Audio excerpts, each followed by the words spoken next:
നമസ്കാരം. ഏവർക്കും മന്ത്രാക്ഷരിയിലേക്ക് സ്വാഗതം. ഭഗവത്ഗീത യഥാരൂപം, അധ്യായം 3, ശ്ലോകം 23. യദീഹ്യഹം ന വർത്തേയം ജാതു കർമ്മണ്യതന്ത്രിതഃ മമ വർത്താനുവർത്തന്തേ മനുഷ്യാ പാർത്ഥ സർവശഃ. എന്തുകൊണ്ടെന്നാൽ ഒരിക്കലും അലസത കൂടാതെ ഞാൻ കർമ്മത്തിങ്കൽ വർത്തിക്കുകയില്ലെങ്കിൽ, അല്ലയോ പാർത്ഥ, മനുഷ്യർ സർവപ്രകാരേണയും എൻ്റെ മാർഗത്തെ അനുവർത്തിക്കും. വംശപാരമ്പര്യമനുസരിച്ചുള്ള ആചാരങ്ങൾ സംസ്കാര സമ്പന്നനായ ഏതൊരു മനുഷ്യനും വിധിക്കപ്പെട്ടിട്ടുണ്ട്. ബദ്ധരായ ജീവാത്മാക്കളെയല്ലാതെ ശ്രീകൃഷ്ണ ഭഗവാനെ ഒരിക്കലും ബാധിക്കുന്നവയല്ല ഈ നിബന്ധനകൾ. എങ്കിലും ഭഗവാൻ തൻ്റെ അവതാരം തന്നെ ധാർമ്മിക പ്രമാണങ്ങളെ പുനഃസ്ഥാപിക്കുവാൻ വേണ്ടിയാകയാൽ അദ്ദേഹം ആ നിബന്ധനകൾ അനുസരിച്ചു. അല്ലെങ്കിൽ ഭഗവാന്റെ സർവോത്കൃഷ്ടമായ ആധികാരികത്വമോർത്ത് സാധാരണ ജനങ്ങളെല്ലാം ഭഗവാനെ പിന്തുടരും. മതപരമായ എല്ലാ ആചാരങ്ങളെയും നല്ലൊരു ഗൃഹസ്ഥൻ എന്ന നിലയിൽ ഗൃഹത്തിലും പുറത്തും ശ്രീകൃഷ്ണ ഭഗവാൻ അനുഷ്ഠിച്ചിരുന്നുവെന്ന് ശ്രീമദ് ഭാഗവതത്തിൽ പറയുന്നു. ശ്ലോകം 24.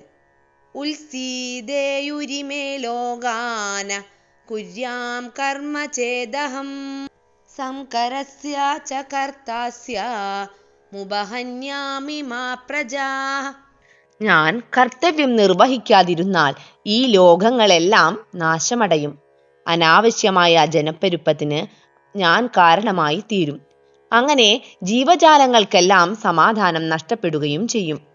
സർവ ജീവജാലങ്ങളുടെയും പിതാവാണല്ലോ ശ്രീ ഭഗവാൻ.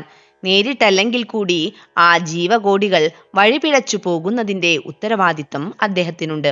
അതുകൊണ്ട് ധാർമ്മിക നിയമങ്ങൾ പൊതുവെ അവഗണിക്കപ്പെടുമ്പോൾ ഭഗവാൻ അവതരിച്ച് സമൂഹത്തിന്റെ തെറ്റ് തിരുത്തുന്നു. ഭഗവാന്റെ കാൽപ്പാടുകൾ നോക്കി മുന്നേറേണ്ടുന്നവരാണെങ്കിലും നമുക്ക് അദ്ദേഹത്തെ അനുകരിക്കാനാവില്ലെന്ന് നാം മനസ്സിലാക്കണം. പിന്തുടരുന്നതും അനുകരിക്കുന്നതും ഒരുപോലെയല്ല. ശ്രീകൃഷ്ണ ഭഗവാൻ ബാല്യകാലത്ത് ഗോവർദ്ധന പർവ്വതം ഉയർത്തിപ്പിടിച്ചു എന്ന് വെച്ച് നമുക്ക് അങ്ങനെ ചെയ്യുക സാധ്യമല്ല. അത് ഒരു മനുഷ്യന് അസാധ്യമാണ്. ഭഗവാന്റെയും അദ്ദേഹത്താൽ നിയുക്തരായവരുടെയും ഉപദേശങ്ങൾ അനുസരിക്കുകയേ ഒരാൾ ചെയ്യേണ്ടതുള്ളൂ. നമ്മുടെ നന്മയ്ക്കുതകുന്നതാണ് അവരുടെ ഉപദേശങ്ങൾ. ബുദ്ധിയുള്ളവർ അത് അതേപടി അനുസരിക്കും. ഭഗവാനെ അനുകരിക്കാതെ ഭഗവാന്റെ നിർദ്ദേശങ്ങൾ അനുസരിക്കുകയാണ് വേണ്ടതെന്ന് ശ്രീമദ് ഭാഗവതത്തിൽ പറയുന്നു.